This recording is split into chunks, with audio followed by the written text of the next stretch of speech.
Praise the Lord. ஆண்டவர் இரட்சகருமாக இயேசு கிறிஸ்துவின் நாமத்தில் உங்களுக்கு என் அன்பின் வாழ்த்துக்கள். சந்தோஷமா இருக்கிறீங்களா? ஆண்டவருக்கு நமக்கு நிறைய நன்மைகளை செய்யணும், ஆண்டவரிடத்தில் நிறைய காரியங்கள் நமக்கு வரணும்னு நம்ம எதிர்பார்க்கிறோம். ஆனால் அதுக்கு எல்லாவற்றுக்கும் மாறாய் ஆண்டவர் நம்மகிட்ட ஒரு காரியத்தை எதிர்பார்க்கிறார். என்ன பிரதர் காரியத்தை எதிர்பார்க்கிறாரு? ரொம்ப முக்கியமான காரியம் கூட. இன்றைக்கு அதை தெரிந்து கொள்வோம். ஒருவேளை உங்களுக்கு தெரிஞ்சிருக்கலாம், இன்றைக்கு அதை நினைவுபடுத்த விரும்புகிறேன். மத்தேயு 25 23 கொஞ்சத்திலே உண்மையாயிருந்தாய், அநேகத்தின் மேல் உன்னை அதிகாரியாக வைப்பேன். அநேகத்தின் மேல் அதிகாரியாக வைப்பேன். என்ன அர்த்தம்? அளவிட முடியாத ஒரு உயரத்தை, அளவிட முடியாத ஒரு ஆசீர்வாதத்தை கர்த்தர் நமக்கு கொடுக்க விரும்புகிறார். அதான் அவருடைய விருப்பம். அதுக்கு நான் என்ன செய்யணும்? கொஞ்சம் உண்மை இருந்தா போதும்.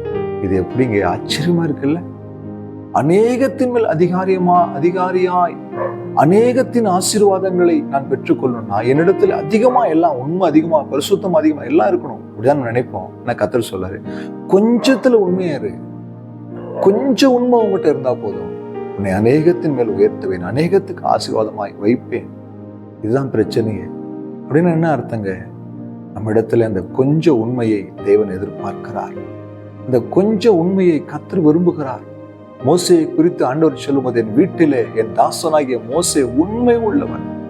இப்படிப்பட்ட சர்டிபிகேட் பார்த்தீங்களா? என் அன்பு சகோதரனே, என் அன்பு சகோதரியே, தேவன் விரும்புகிற அந்த உண்மை, நம்ம ஆராதிக்கிற தேவன் உண்மை உள்ளவர் என்று பைபிள் சொல்லுது.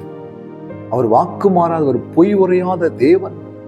அவரை ஆராதிக்கிற நீங்களும் நானும் அவரை போலே உண்மை உள்ளவர்களாய் வாழ வேண்டும் என்று தேவன் விரும்புகிறார்.